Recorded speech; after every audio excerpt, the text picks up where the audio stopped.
सन 1980 में इराक और ईरान के बीच सीमाओं को लेकर लफड़ा हो गया, जो जल्द ही एक भीषण युद्ध में बदल गया। इराकी वायुसेना ने ईरान पर हमला कर दिया, जिससे ईरान हारने लगा।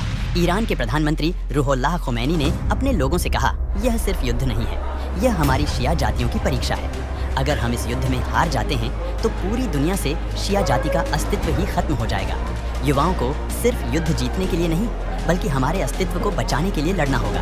इसके बाद ईरान में 15 साल का युवा सैनिक बन गया और जमकर युद्ध लड़ने लगा। इराक के पास पैसे कम पड़ने लगे तो सऊदी ने $40 बिलियन और कुवैत ने $14 बिलियन दिए। 2 साल बाद इराक के पास पैसे खत्म होने लगे तो इराक ने युद्ध विराम की घोषणा की, ईरान के कब्जे वाले इलाकों को वापस कर दिया। लेकिन कुछ दिनों बाद ईरान ने इराक के सबसे बड़े तेल के कुएं अलबत्ता पर मिसाइल दाग दी, जिससे पूरा अलबत्ता ध्वस्त हो गया। इराक आग बबूला हो गया। उसने भी ईरान के तेल क्षेत्रों को ध्वस्त कर दिया, जिससे युद्ध फिर से शुरू हो गया। इन दोनों के युद्ध से पूरी दुनिया में तेल के दाम आसमान छूने लगे। फिर अमेरिका ने दोनों देशों को समझाते हुए कहा, हथियार छोड़ो, आप लोगों के युद्ध से पूरी दुनिया में तेल की कमी हो गई है, यह युद्ध खत्म हो गया। लेकिन कुवैत ने इराक से कहा, मेरा पैसा वापस करो। इराक ने कहा, मैंने तुमसे उधार थोड़ी ना मांगा था। कुवैत ने कहा, 14 नहीं तो 10 बिलियन दे दो। इराक ने कहा, 9 बिलियन दूंगा, चाहिए तो लो वरना भाड़ में जाओ। सिर्फ $1 बिलियन की वजह से यह संधि टूट गई। इसके बाद कुवैत ने इराक की सीमा पर खड्डा किया और लगा तेल चुराने। इराक ने कहा, तुम्हें जितना तेल चाहिए मुझसे ले लो, पर चोरी मत करो। लेकिन कुवैत नहीं माना। सद्दाम हुसैन का माथा ठनका और उसने अपने प्रधानमंत्री का तख्ता पलट कर दिया। इसके बाद कुवैत पर हमला बोल दिया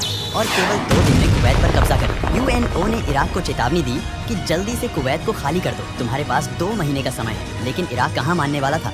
यूएनओ ने इराक पर हमला करने का आदेश जारी कर दिया। 34 देशों ने मिलकर इराक पर हमला कर दिया। दिन रात बमबारी करके इराक को तबाह कर दिया। सद्दाम हुसैन को समझ आ गया कि अब कुवैत हाथ से जाने वाला है। तब सद्दाम ने कुवैत के सारे तेल के कुओं को आग लगा दी और उनके किनारे माइंस बिछा दिए। माइंस के डर से कोई तेल के क्षेत्र में जाता ही नहीं था। कुवैत का पूरा तेल जलकर राख हो गया। आखिरकार अमेरिका ने कुवैत को आजाद करा लिया और इराक से चला गया। लेकिन अब सद्दाम हुसैन तेल की कीमत तय करने लगा और कहा कि तेल अब डॉलर में नहीं, यूरो में बिकेगा। अमेरिका का डॉलर कमजोर होने लगा। यह अमेरिका को बर्दाश्त नहीं हुआ। इराक में कुर्द एक जाति है। अमेरिका ने कुर्दों को हथियार देना शुरू कर दिया। करीब 12 साल बाद कुर्द और शिया मिलकर सद्दाम हुसैन के खिलाफ बगावत करने लगे। कुर्दों की मदद करने के लिए अमेरिका फिर से इराक आया। सद्दाम हुसैन को गुफा में छिपना पड़ा। अमेरिका ने सद्दाम को पकड़ लिया और कुर्दों के हवाले कर दिया। कुर्दों ने सद्दाम हुसैन को फांसी दे दी। अमेरिका ने कुर्दों से कहा, अब तो सुन्नी लोग तुम्हें जिंदा नहीं छोड़ेंगे, क्या तुम इराक के प्रधानमंत्री बनोगे? कुर्दों ने कहा, बिल्कुल बनेंगे। अमेरिका ने शर्त रखी कि तेल का आधा हिस्सा मुझे चाहिए। कुर्दों ने मंजूरी दे दी। अमेरिका ने कुर्द को इराक का प्रधानमंत्री बना दिया और अमेरिका में तेल का आधा हिस्सा जाने लगा। अब इराक में कुर्दों के खिलाफ नफरत बढ़ने लगी। सुन्नियों ने कुर्दों को मारना शुरू किया। कुर्दों ने सुन्नियों को और सुन्नियों ने शिया,